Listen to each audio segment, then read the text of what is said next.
So later on in this bulletin, we'll be telling you of the story of underage drinking, and it appears that school-going children in a village in Kakamega County are literally under siege from a potent illicit brew.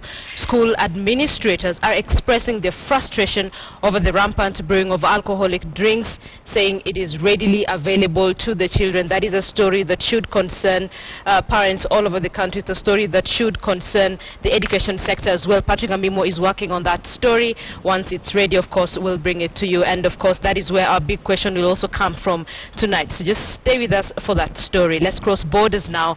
Rwanda Supreme Court has cleared the way for a referendum to pave way for President Paul Kagame to run for a third 7-year term when his current term expires in 2017. The opposition Green Party had petitioned the court to block the proposed changes after Rwanda's parliament passed the motion in July supporting another term for Kagame.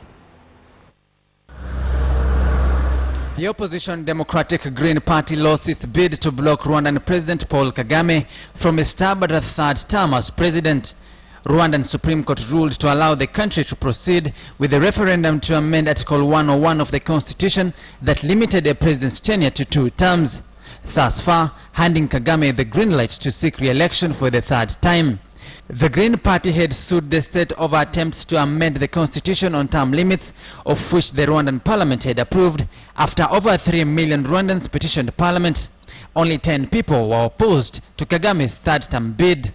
Overruling the opposition, the Rwandan Supreme Court described its decision on the case as based on the voices of the people, who are the ones who chose the constitution and can also effect its amendment through democracy.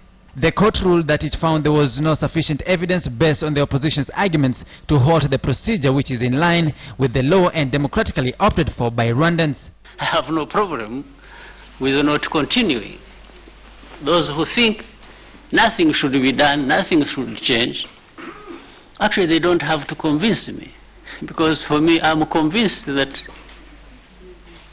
come 2017, what should happen the way they expect it. We think that since he's a supreme guarantor, and I think he can still give reason to what we have been saying. But as for the court, we cannot. There's no any other court of appeal here in Rwanda. Yes. The ruling paves way for a referendum to amend the constitution and hand Kagame another shot at leading Rwanda for another 7 years. Kagame has been Rwanda's sole president since stabilizing the country from the 1994 genocide. Samugina, KTN News.